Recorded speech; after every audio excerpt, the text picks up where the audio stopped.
Drama serial बेटियां में आखिरकार नगमा और सलमा के दरमियान अच्छी खासी लड़ाई हुई। उधर फिजा दोबारा से अपने घर वापस जा रही है कि यहाँ पर दानिश के अब्बा उसे रोक लेते हैं। आने वाली किस्में आप सभी दोस्त देखेंगे। दानिश जो के फिजा को कुछ दिन के लिए अपने घर लेकर आया था, उसने कहा था कि कुछ दिन के बाद तुम दोबारा से अपने घर वापस चले जाना, क्योंकि ऑफिस के काम के लिए जो घर में आदमी आया होता है उसी की वजह से फिजा को घर में बुलाया होता है। उसके चले जाने के बाद फिजा फैसला कर लेती है कि वह दोबारा से अपने घर वापस चले जाएगी। आंखों में आंसू लिए हुए जैसे ही वो गाड़ी में बैठने लगती है तो यहाँ पर दानिश के अब्बा उसके ऊपर बोल पड़ते हैं। कहते हैं कि पहले इतनी मुश्किल के साथ वो तुम्हें लेकर यहाँ पर आया है, क्यों अपना बसा बसाया घर बर्बाद करना चाहती हो। मैं नहीं चाहता कि तुम घर में वापस जाओ। लेकिन फिजा की आंखों में आंसू आ चुके हैं। वहाँ पर बोल पड़ती है, कहती है कि वो मुझे घर बसाने के लिए नहीं, सिर्फ आज के दिन के लिए लेकर आया था और आज के डिनर के लिए भी। ये बात सुनने के बाद उसके अब्बा बहुत ज्यादा हैरान रह जाती हैं कि क्यों दानिश इस तरह से फिजा के साथ कर रहा है। दानिश के अब्बा उसे रोकने की कोशिश करते हैं, लेकिन आगे से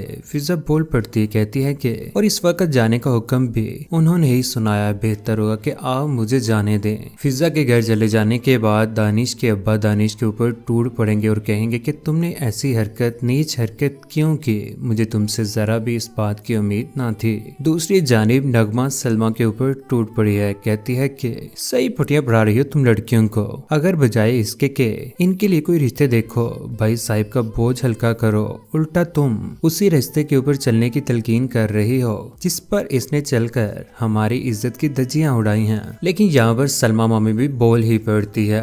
कहती है कि मुझे बेहतर पता है, तुम जितनी अपने आप को शरीफ समझ रही हो इतनी हो नहीं। उधर वक्त गुजरने के साथ साथ फिजा तो घर वापस आ चुकी है। दोबारा जब दानिश के अब्बा के फोर्स करने के बाद दोबारा जब वो घर वापस आती है तो उसके बाद दानिश उसके ऊपर बहुत ज्यादा जुल्म करता है। जब उसका टकराव फिजा के साथ होता है तो उसके ऊपर टूट पड़ता है। कहता है कि तुम्हारी हिम्मत कैसी हुई मेरे सामने आने की, बार बार मेरे सामने आकर तुम क्या साबित करना चाहती हो। यूं फिजा उस घर में बहुत ज्यादा परेशान होगी, अकेली बैठी रहेगी, सोचों में गुम होगी, किसी के साथ भी अच्छे तरीके से बात नहीं करेगी। अगर करे तो कैसे करे, क्योंकि कोई भी उसके साथ बात करना मुनासिब ही नहीं समझता। घर में दानिश ने फैसला कर लिया है कि वो फिजा को तलाक दे देगा और दोबारा से आजाद से शादी करेगा। तलाक के कागजात वो अपने घर वालों के सामने लाकर फेंक देता और कहता है कि जितनी जल्दी हो सके फिजा से इन डॉक्यूमेंट के ऊपर साइन करवा लें ताकि मैं उसे छोड़ सकूं। आखिरकार वो फिजा को भी छोड़ ही देगा। उधर अपने मम्मी और अब्बू को यही कहेगा कि